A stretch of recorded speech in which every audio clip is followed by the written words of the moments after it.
Assalamualaikum warahmatullahi wabarakatuh, dan selamat pagi, siang, atau sore semuanya. Pada kesempatan kali ini, saya, Syarif Hidayat, akan memperkenalkan materi pembelajaran tentang Naive Bayes Classifier, salah satu algoritma machine learning yang paling sederhana namun sangat powerful, terutama untuk klasifikasi teks dan data kategorikal. Materi ini disusun secara komprehensif dalam 10 bab dengan pendekatan yang mudah dipahami, menggunakan bahasa sederhana, ilustrasi praktis, dan contoh-contoh dari dunia nyata. Mari kita lihat overview dari setiap bab yang akan kita pelajari.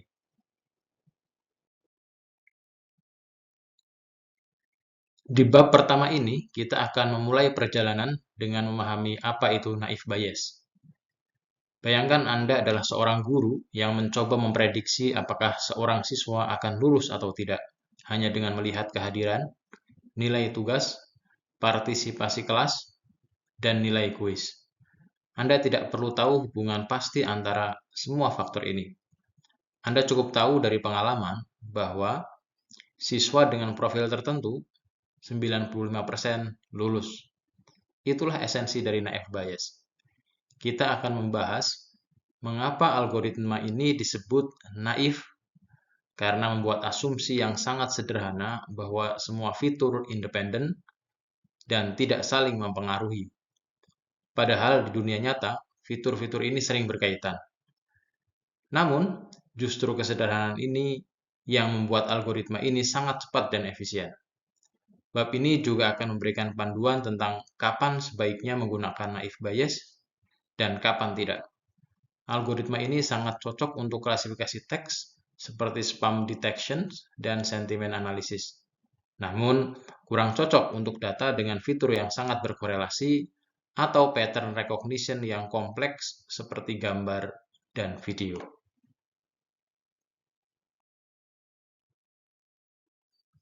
Bab kedua adalah fondasi matematika kita. Jangan khawatir, kita akan menjelaskan semuanya dengan bahasa yang sangat sederhana.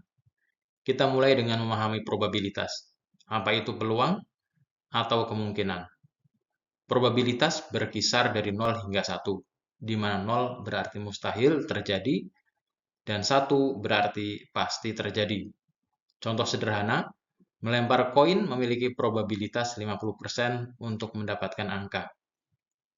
Selanjutnya kita akan belajar tentang probabilitas prior, yaitu pengetahuan awal sebelum melihat bukti. Misalnya, jika dari 1000 email, 400 adalah spam dan 600 normal, maka probabilitas prior spam adalah 40% dan normal 60%. Konsep paling penting di bab ini adalah probabilitas kondisional yang ditulis sebagai peluang A jika B. Tanda pipeline ini dibaca jika atau given. Misalnya, peluang gratis jika terjadi spam sama dengan 85%, artinya dari 100 email spam, 85% email 85 email mengandung kata gratis. Penting untuk memahami perbedaan antara peluang A jika B dan peluang B jika A. Keduanya sangat berbeda. Peluang demam jika terjadi flu berbeda dengan peluang flu jika ada demam. Yang pertama mengatakan jika flu, berapa kemungkinan demam, sedangkan yang kedua, jika demam, berapa kemungkinan flu. Naive Bayes membantu kita menghitung yang kedua.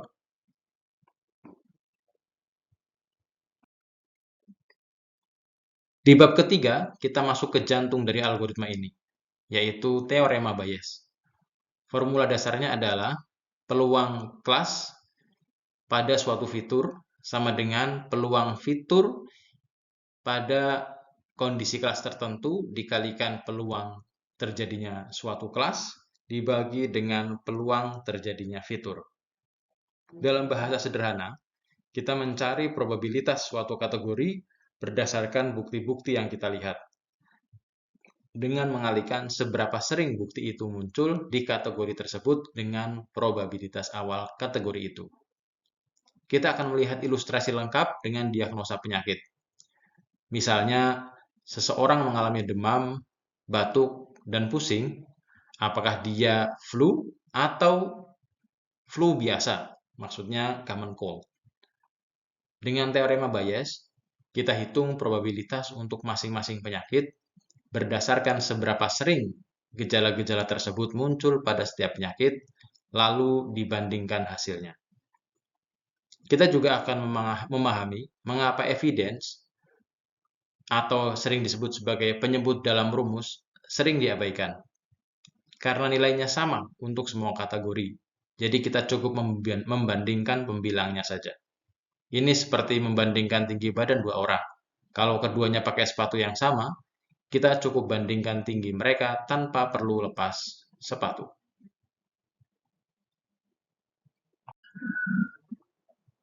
Bab keempat adalah sesi praktis, di mana kita melihat bagaimana algoritma bekerja secara detail. Ada dua tahapan utama. Yang pertama training phase, dan yang kedua prediction phase. Di fase training, kita menghitung semua probabilitas yang dibutuhkan. Probabilitas prior untuk setiap kategori dan likelihood, probabilitas setiap fitur muncul di setiap kategori. Kita akan menggunakan contoh klasifikasi buah yang sangat mudah dipahami. Misalnya, kita punya 6 apel dan 4 jeruk dengan berbagai warna, ukuran, dan bentuk. Dari data training ini, kita hitung berapa persen apel yang merah, berapa persen jeruk yang berukuran sedang, dan seterusnya. Di fase prediksi, ketika ada buah baru datang, misalnya buah merah, sedang, dan bulat, kita hitung probabilitasnya untuk apel dan jeruk, lalu pilih yang lebih tinggi. Sangat straightforward. Ini adalah salah satu bab paling menarik karena kita akan melihat aplikasi nyata dari naive Bayes. Use case pertama, spam email detection. Kita akan lihat bagaimana email filtering bekerja dengan menganalisis kata-kata, jumlah link, penggunaan huruf kapital, dan domain pengirim. Sistem ini bisa memproses ribuan email per hari dengan ukuran 85 hingga 95% dalam hitungan milidetik. Use case kedua adalah medical diagnosis system. Naive Bayes digunakan untuk screening awal diabetes dengan melihat usia, BMI, tekanan darah, riwayat keluarga, dan gejala-gejala. Ini memberikan assessment cepat sebelum tes laboratorium lengkap. Use case ketiga, sentiment analysis untuk e-commerce. Bayangkan menganalisis puluhan ribu review produk secara otomatis, menentukan mana yang positif, negatif, atau netral. Sangat berguna untuk memonitoring reputasi brand dan kepuasan pelanggan. Adapun use case keempat, untuk dokumen classifications. Misalnya kantor pemerintahan yang menerima ratusan dokumen setiap hari bisa mengotomasi routing dokumen ke departemen yang tepat, menghemat waktu administrasi hingga 70%. Adapun use case yang kelima, untuk prediksi cuaca.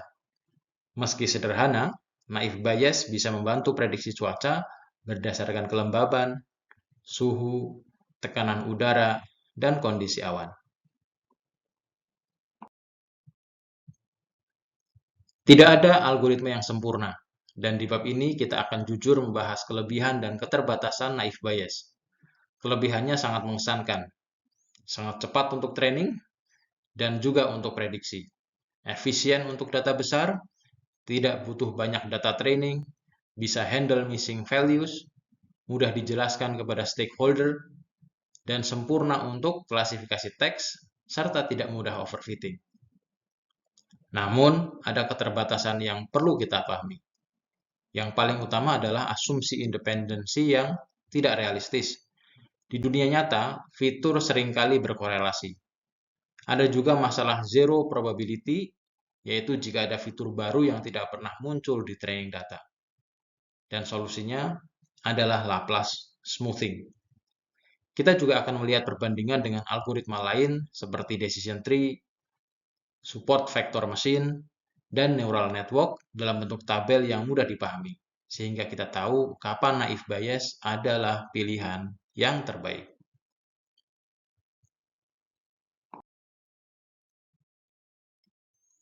Bab ke-7 adalah panduan implementasi yang sangat praktis. Kita akan belajar persiapan data yang benar, mulai dari data collection, cleaning, fitur selection, hingga pre-processing khusus untuk data teks seperti lowercase, remove stopwords, stemming, dan tokenization. Handling zero probability problem dengan Laplace smoothing dijelaskan dengan detail. Ini sangat penting karena satu nilai 0 bisa menghancurkan seluruh perhitungan kita. Kita juga akan membatasi optimasi performance melalui feature engineering, threshold tuning, ensemble methods, dan validation strategi yang tepat. Bagian evaluasi, metrik evaluasi juga sangat krusial. Jangan hanya melihat akurasi. Kita perlu memahami confusion matrix, precision, recall, dan F1 score untuk benar-benar mengerti performa model kita. Terakhir, kita akan belajar dari common pitfalls atau kesalahan umum seperti dataset yang imbalance, data leakage atau data yang bocor, dan overfitting pada vocabulary.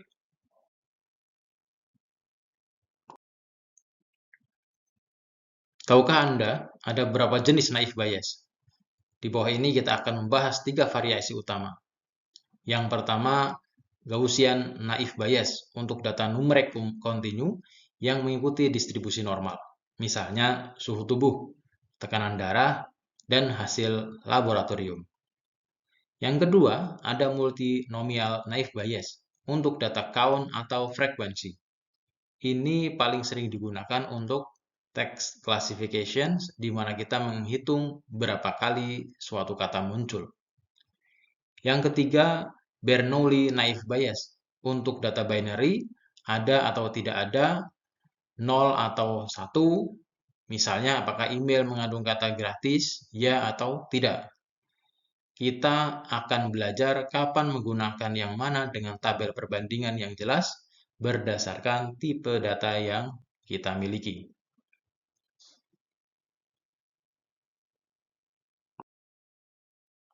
Ini adalah bab yang paling komprehensif. Studi kasus email spam detections dari awal hingga akhir. Kita akan mengikuti journey lengkap sebuah perusahaan yang ingin mengotomasi spam filtering untuk 5.000 lebih email per hari. Dimulai dari data collections dan labeling dengan 10.000 email sampel yang sudah dilabel manual. Kemudian dilanjutkan dengan fitur extractions, yaitu memilih fitur-fitur yang relevan seperti keywords, huruf kapital, tanda seru, jumlah link, dan domain. Di fase training, kita hitung semua probabilitas yang dibutuhkan dengan contoh konkret. Itu semua kemudian dilanjutkan dengan testing terhadap email baru. Kita lihat step by step bagaimana email baru diklasifikasikan dengan perhitungan detail. Pada bagian evaluasi, kita menggunakan confusion matrix dan berbagai matrix untuk memahami performa model. Akhirnya, production deployment dengan hasil bisnis yang terukur. Hemat 4 jam per hari, filter 95% spam, dan ROI positif dalam 2 bulan.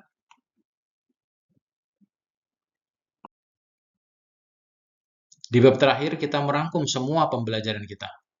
Key takeaways yang perlu diingat, naive bias adalah algoritma probabilistik yang sederhana, tapi powerful, sangat cepat, excellent untuk text classifications, dan mudah dijelaskan. Best practice checklist-nya mencakup data preparations, model training, evaluations, hingga deployment. Panduan lengkap untuk implementasi yang sukses. Kita juga menyediakan resource untuk belajar lebih lanjut dan rekomendasi proyek praktek yang bisa dikerjakan untuk memperdalam pemahaman. Ada kata-kata mutiara yang kurang lebih bunyinya seperti ini. All models are wrong, but some are useful. Yang artinya seluruh model bisa saja salah, tapi beberapa bisa berguna. Naif bias mungkin saja melakukan kesalahan dengan asumsi independensinya, tapi sangat useful dalam praktek. Demikian overview lengkap dari materi naif bias classifier yang akan kita pelajari. Materi ini disusun dengan pendekatan yang sangat praktis, banyak ilustrasi, contoh nyata, use case dari industri, dan tips implementasi. Saya harap dengan mempelajari materi ini, Anda akan memahami konsep dasar naif bias dengan sangat baik, bisa menjelaskan cara kerjanya kepada orang lain, tahu kapan menggunakan dan tidak menggunakan algoritma ini, memiliki bekal untuk implementasi di proyek nyata, memahami best practice dan menghindari kesalahan umum. Naif bias adalah starting point yang excellent dalam perjalanan Anda di dunia machine learning. Naif bias mengajarkan kita bahwa kesederhanaan memiliki kekuatan tersendiri dan kadang-kadang atau bahkan seringkali solusi yang simple adalah solusi yang terbaik. Mari kita mulai pembelajaran kita. Selamat belajar dan jangan ragu untuk bertanya jika ada yang kurang jelas. Terima kasih atas perhatiannya. Wassalamualaikum warahmatullahi wabarakatuh.